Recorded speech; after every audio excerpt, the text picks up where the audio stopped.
ഓം നമോ ഭഗവതേ വാസുദേവായ.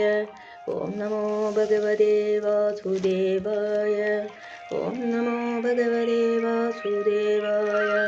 എല്ലാവർക്കും എൻ്റെ വിനീത നമസ്കാരം. രാമ ഹരേ ജയ ഗോവിന്ദ, കൃഷ്ണ ഹരേ ജയ ഗോവിന്ദ, രാമ ഹരേ ജയ കൃഷ്ണ ഹരേ ജയ രാമ കൃഷ്ണ ഗോവിന്ദ.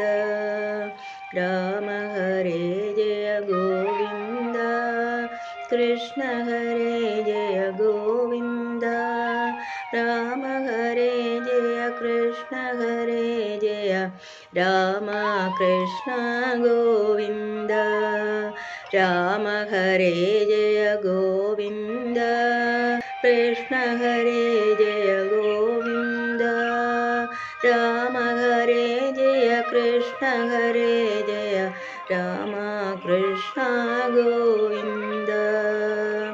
മധുരം മധുരം ഹരിനാമം മാമകരചനയിലൊരു നിമിഷം അലയായി അലയായി ഉയരുമ്പോൾ ആനന്ദത്തിൻ കുളിർബാഷ്പം. മധുരം മധുരം ഹരിനാമം മാമകരചനയിലൊരു നിമിഷം അലയായി അലയായി ഉയരുമ്പോൾ ആനന്ദത്തിൻ കുളിർബാഷ്പം. രാമ ഹരേ ജയ ഗോവിന്ദ, കൃഷ്ണ ഹരേ ജയ ഗോവിന്ദ, രാമ ഹരേ ജയ കൃഷ്ണ ഹരേ ജയ രാമ കൃഷ്ണ ഗോവിന്ദ. കണ്ണുകളിടമുറിവെന്നീ തൂകും പൂർണ്ണാനുഗ്രഹദിനമിങ്ങോ അന്നാളെന്നു വരും, അന്നാളെന്നു വരും. കണ്ണുകളിടമുറിവെന്നീ തൂകും പൂർണ്ണാനുഗ്രഹദിനമിങ്ങോ അന്നാളെന്നു വരും, അന്നാളെന്നു വരും. രാമ ഹരേ ജയ ഗോവിന്ദ, കൃഷ്ണ ഹരേ ജയ ഗോവിന്ദ, രാമ ഹരേ ജയ കൃഷ്ണ ഹരേ ജയ രാമ കൃഷ്ണ ഗോവിന്ദ. ലൗകിക സുഖശലോഭങ്ങൾ ആകെയകന്നൻ ഹൃദയാന്തം പാവനമാകെ ഹരിനാമത്താൽ ഭാവസ്പന്ദനമേൽക്കുമ്പോൾ. ലൗകിക സുതശതലോഭങ്ങൾ ആകെയകന്നൻ ഹൃദയാന്തം പാവനമാകെ ഹരിനാമത്താൽ ഭാവസ്പന്ദനമേൽക്കുമ്പോൾ. രാമ ഹരേ ജയ ഗോവിന്ദ, കൃഷ്ണ ഹരേ ജയ ഗോവിന്ദ, രാമ ഹരേ ജയ കൃഷ്ണ ഹരേ ജയ രാമ കൃഷ്ണ ഗോവിന്ദ. രാമ ഹരേ ജയ ഗോവിന്ദ, കൃഷ്ണ ഹരേ ജയ ഗോവിന്ദ, രാമ ഹരേ ജയ കൃഷ്ണ ഹരേ ജയ രാമ കൃഷ്ണ ഗോവിന്ദ. പുളകച്ചാർത്തടി മുടിയൻ മെയ്യിൽ മുള പൊട്ടിയിടും ദിനമിങ്ങോ അന്നാളെന്നു വരും, അന്നാളെന്നു വരും. പുളകച്ചാർത്തടി മുടിയൻ മെയ്യിൽ മുള പൊട്ടിയിടും ദിനമിങ്ങോ അന്നാളെന്നു വരും, അന്നാളെന്നു വരും. രാമ ഹരേ ജയ ഗോവിന്ദ, കൃഷ്ണ ഹരേ ജയ ഗോവിന്ദ, രാമ ഹരേ ജയ കൃഷ്ണ ഹരേ ജയ രാമ കൃഷ്ണ ഗോവിന്ദ.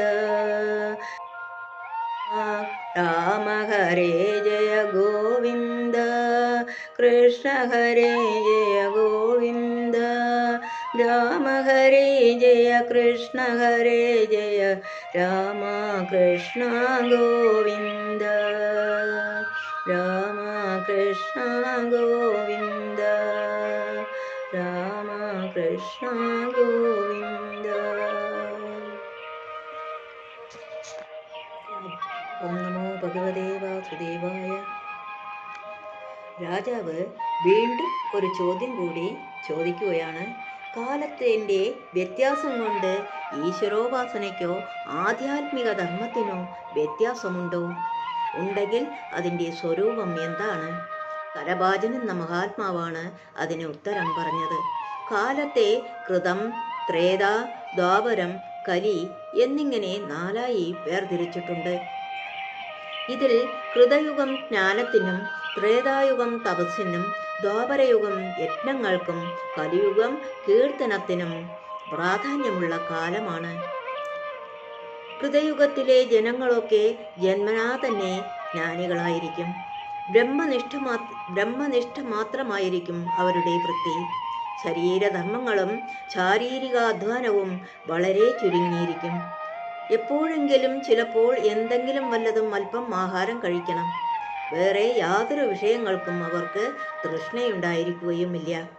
ആഹാരപദാർത്ഥമാകട്ടെ അധ്വാനിക്കാതെ തന്നെ കിട്ടുകയും ചെയ്യും. കൃഷി ചെയ്യാതെ തന്നെ ധാന്യങ്ങൾ മുളച്ച് വളർന്ന് സുഭിക്ഷമായി വിളഞ്ഞു നിൽക്കുന്നുണ്ടാവും. അങ്ങനെ തന്നെത്താൻ മുളച്ചു വളർന്ന ധാന്യങ്ങൾക്ക് എൻ്റെ എന്ന് പറയാൻ ആരും അവകാശവും ഉണ്ടായിരിക്കയില്ല. ആർക്ക് വേണമെങ്കിലും എടുക്കാം. പക്ഷി മൃഗാദികൾ പോലും അക്കാലത്ത് ആഹാരത്തിൽ സംതൃപ്തിയുള്ളവരായിരിക്കും.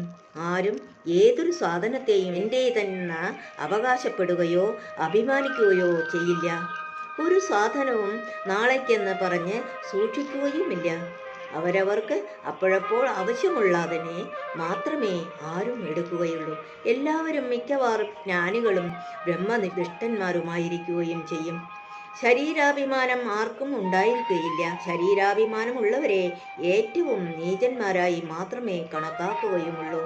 ഇങ്ങനെയുള്ള കാലത്തെയാണ് കൃതയുഗം എന്ന് പറയുന്നത്. ത്രേതായുഗം ആയപ്പോൾ സമ്പ്രദായം ആകെയൊന്നു മാറും. ജനങ്ങളുടെ പൊതുവെയുള്ള സംസ്കാരം തപസ്സായിരിക്കും. ജ്ഞാനസമ്പാദത്തിന് വേണ്ടിയാണ് തപസ്. അപ്പോൾ കൃതയുഗത്തിൽ ജന്മസിദ്ധമായിരുന്ന ജ്ഞാനം ത്രേതായുഗത്തിൽ സമ്പാദിക്കപ്പെടേണ്ട ഒരു വസ്തുവായി. എങ്കിലും തപസ്സുകൊണ്ട് ജ്ഞാനം സമ്പാദിക്കപ്പെടുകയും ചെയ്യും. ശരീരധർമ്മങ്ങളിലും അങ്ങനെ തന്നെ ചില വ്യത്യാസങ്ങളുണ്ടാവും. ശരീരാഭിമാനം ഇല്ലെങ്കിലും ആഹാരനിദ്രകൾ പരിമൃതങ്ങളായിട്ടെങ്കിലും വേണം. അതിന് പറയത്തക്ക അധ്വാനമൊന്നും വേണ്ട. എങ്കിലും ലേശം ചിലതൊക്കെ വേണം താനും. വിളഞ്ഞു നിൽക്കുന്ന ധാന്യം കണ്ടാൽ അത് മുഴുവൻ എടുക്കാൻ തുടങ്ങും. തൽക്കാലം ആവശ്യമുള്ളതെടുത്ത് ബാക്കി സൂക്ഷിച്ചാൽ പിന്നെ അത് കഴിയുന്നവരെ വേറെ അന്വേഷിക്കേണ്ടതില്ലല്ലോ എന്ന് കരുതി പദാർത്ഥങ്ങളെ കിട്ടുന്നിടത്തോളം ചേർത്ത് വയ്ക്കാൻ തുടങ്ങും. അങ്ങനെ വരുമ്പോൾ ആവശ്യം കഴിഞ്ഞ് ബാക്കിയുണ്ടാവുന്നതിനെ സൂക്ഷിക്കാൻ ചില പ്രയത്നങ്ങളൊക്കെ ആവശ്യമായി. അത്രയല്ല, കണ്ടത് മുഴുവൻ കൊണ്ടുവരുന്നതിനാൽ പിന്നെ ചെല്ലുമ്പോൾ കാണാതെയുമായി. അപ്പോൾ വീണ്ടും മുളച്ചുണ്ടാവാൻ കുറച്ച് വിത്ത് അവിടെ കൊണ്ടുപോയി വിതയ്ക്കണമെന്നായി. വിത്ത് വിതച്ചപ്പോൾ ഇത് എൻ്റെയാണ്, ഞാൻ വിത്ത് വിതച്ചതാണ്, മറ്റാരും എടുക്കാൻ പാടില്ലെന്ന അവകാശവാദമായി. ഇങ്ങനെ പലതുകൊണ്ടും കൃതയുഗത്തിൽ നിന്ന് ഒരു പടി താണു ത്രേതായുഗത്തിൽ. ഇങ്ങനെയുള്ള കാലത്തെയാണ് ത്രേതായുഗം എന്ന് പറയുന്നത്. അതിൽ നിന്ന് ദ്വാപരയുഗത്തിലേക്ക് ഇറങ്ങിയപ്പോൾ ഒരു പടി കൂടെ താണു. ഇന്ദ്രിയങ്ങളെയും മനസ്സിനെയും അടക്കി ഏകാഗ്രമായി തപസ്സാചരിക്കാൻ കഴിവില്ലാതായി. അതിനാൽ യജ്ഞങ്ങളായി. ദ്വാപരയുഗത്തിലെ മുഖ്യ സംസ്കാരം പല യജ്ഞങ്ങളും ആചരിച്ച് ക്രമേണ കരണങ്ങൾക്ക് വീര്യമുണ്ടായി ഏകാഗ്രമായ തപസ്സാചരിച്ച് ജ്ഞാനം സമ്പാദിക്കണം. ഇതായി ദ്വാപരയുഗത്തിലെ ആധ്യാത്മിക ധർമ്മം. അങ്ങനെ തന്നെ ശരീരധർമ്മവും ഒരു പടി കൂടെ കയറി. ആഹാരനിദ്രകളും അവയ്ക്കുള്ള സൗകര്യങ്ങളും അവശ്യം കൂടിയേ കഴിയൂ എന്നായി. ഭോഗബുദ്ധിയും ലോഭവും വർദ്ധിക്കുന്തോറും പദാർത്ഥങ്ങളുടെ ഉൽപ്പത്തിയും വിളവും ചുരുങ്ങാൻ തുടങ്ങി. ധാന്യങ്ങൾ താനെ മുളച്ച് വിളയുകയും വിത്ത് കൊണ്ടുപോയി വിതച്ചാൽ സുഭിക്ഷമായി തീരലുമാകുന്ന സമ്പ്രദായം തീരെ നിന്നു ദ്വാപരയുഗമായപ്പോൾ. നല്ലവണ്ണം തോലും വളവും ചേർത്ത് കൃഷി ചെയ്യണമെന്നായി. കൃഷി ചെയ്താൽ സുഭിക്ഷമായി ഉണ്ടാവുകയും ചെയ്യും. ശരീരാഭിമാനം വർദ്ധിച്ച കാരണത്താൽ പ്രയത്നം മുഴുവൻ ശരീരധർമ്മങ്ങളെ നിറവേറ്റുന്നതിന് ആയിത്തീർന്നു. അപ്പോൾ കൃഷി, കച്ചവടം തുടങ്ങിയ ലൗകിക കാര്യങ്ങൾക്കു വേണ്ടി തന്നെ ആയുസ്സിലെ അധിക ഭാഗവും ഉപയോഗിക്കാനും ഇടയായി. എപ്പോഴെങ്കിലും ചില യജ്ഞങ്ങളൊക്കെ ചെയ്യും. ബാക്കി സമയം മുഴുവൻ ലോകകാര്യങ്ങൾക്കു വേണ്ടി തന്നെ. എങ്കിലും യജ്ഞങ്ങളിലും യജ്ഞബുക്കുകളായ ദേവന്മാരിലും വിശ്വാസവും ഭക്തിയുമൊക്കെ ഉണ്ടാവും. പുരുഷ പ്രയത്നം കൊണ്ട് സാധിക്കാത്ത കാര്യങ്ങൾ കൂടി യജ്ഞങ്ങളെ കൊണ്ട് സാധിക്കുകയും ചെയ്യും. ഇതാണ് ദ്വാപരയുഗത്തിലെ ജനങ്ങളുടെ സംസ്കാരവും ജീവിത രീതിയും. അങ്ങനെ ദ്വാപരയുഗവും കഴിഞ്ഞ് കലിയുഗം ആരംഭിക്കുന്നതോടെ സമ്പ്രദായം മുഴുവൻ മാറും. നാമസങ്കീർത്തനമാണ് കലിയുഗത്തിലെ ആധ്യാത്മിക സംസ്കാരം. എങ്കിലും ശരീരധർമ്മങ്ങൾക്കാണ് പ്രാധാന്യം. ജ്ഞാനം, തപസ്, യജ്ഞം ഇവയൊക്കെ കേവലം ചുരുങ്ങും. അല്പമായിട്ടുണ്ടായാലും ദുഷിച്ചിരിക്കുകയും ചെയ്യും. വർണ്ണാശ്രമ ധർമ്മങ്ങളെയോ സത്യഹിംസാ ബ്രഹ്മചാര്യാദി സാത്വിക ധർമ്മങ്ങളെപ്പോലെ പോലുമോ തെറ്റുകൂടാതെ ആചരിക്കുന്നവർ നന്നേ ചുരുങ്ങും. എങ്കിലും ഭക്തി, ശ്രദ്ധാവിശ്വാസങ്ങളോടുകൂടിയ നാമസങ്കീർത്തനം ഒന്നുകൊണ്ടു തന്നെ കലികാലത്ത് കൈവല്യത്തെ പ്രാപിക്കാം. പക്ഷേ അതിലും ശ്രദ്ധയുണ്ടാവാതിരിക്കത്തക്ക നിലയിൽ ശരീരധർമ്മം വളരുകയും ചെയ്യും. ഇതാണ് കലിയുഗത്തിലെ സംസ്കാരത്തിൻ്റെയും ജീവിത രീതിയുടെയും സ്ഥിതി. ഇങ്ങനെ കരഭാജന യോഗീശ്വരൻ കാലത്തിൽ കൂടെ ജീവന്റെ സംസ്കാര പ്രവാഹത്തെ ഉപന്യസിച്ചവസാനിച്ചതോടെ ആ മഹാത്മാക്കൾ എല്ലാവരും എഴുന്നേറ്റ് നിമി ചക്രവർത്തിയെ അനുഗ്രഹിച്ച് ഇറങ്ങിപ്പോവുകയും ചെയ്തു. നിമിയുടെ തുടർച്ചയായുള്ള 9 ചോദ്യങ്ങൾക്കും പ്രസ്തുത നവയോഗികളിൽ ഓരോരുത്തരായി സജീവമായ മറുപടി പറഞ്ഞു. അതിനെ മുഴുവൻ ഞാനിപ്പോൾ അങ്ങേക്ക് പറഞ്ഞു തന്നു. ഇനി കേട്ടതിനെ വേണ്ട പോലെ ആചരണത്തിൽ കൊണ്ടുവരൂ എന്നിങ്ങനെ ശ്രീ നാരദ മഹർഷി വസുദേവനെ ഉത്ബോധിപ്പിച്ച ശേഷം സ്വന്തം അഭിപ്രായത്തിൽ പറയുകയാണ്. അല്ലെങ്കിൽ വസുദേവ, അങ്ങ് എന്തിനാണ് ഇത്രയൊക്കെ പരിഭ്രമിക്കുന്നത്? ഏതൊരു ഈശ്വരനെ കാണാനാണോ യോഗികളും തപസ്വികളും ജ്ഞാനികളും ഭക്തന്മാരും എല്ലാവരും അനവരതം വിഷമിച്ചു കൊണ്ടിരിക്കുന്നത്? ആ പരമപുരുഷനായ ശ്രീ നാരായണനല്ലേ അങ്ങയുടെയും ദേവകിയുടെയും പുത്രനായി അവതരിച്ചിരിക്കുന്നത്? ഈ കാരണത്താൽ നിങ്ങളുടെ 2 ആളുകളുടെയും യശസ്സുകൊണ്ട് ലോകം നിറഞ്ഞിരിക്കുകയാണ്. കൃഷ്ണനെ നിങ്ങൾ മനുഷ്യനായി ഭാവിക്കാതിരുന്നാൽ മതി. സാക്ഷാൽ പരമപുരുഷനും സർവാന്തര്യാമിയുമായ ഈശ്വരനായി വിശ്വസിക്കുകയും സേവിക്കുകയും ചെയ്താൽ മതി. അതുകൊണ്ടു തന്നെ നിങ്ങൾ മുക്തന്മാരായി തീരും എന്നിങ്ങനെ ശ്രീ നാരദവാക്യം കേട്ട് ചരിതാർത്ഥനായ വസുദേവനെ അനുഗ്രഹിച്ച് നാരദ മഹർഷി ഇറങ്ങിപ്പോവുകയും ചെയ്തു. ഓം നമോ ഭഗവതേ വാസുദേവായ. ഓം നമോ ഭഗവതേ വാസുദേവായ. ഓം നമോ ഭഗവതേ വാസുദേവായ. സർവം കൃഷ്ണാർപ്പണം.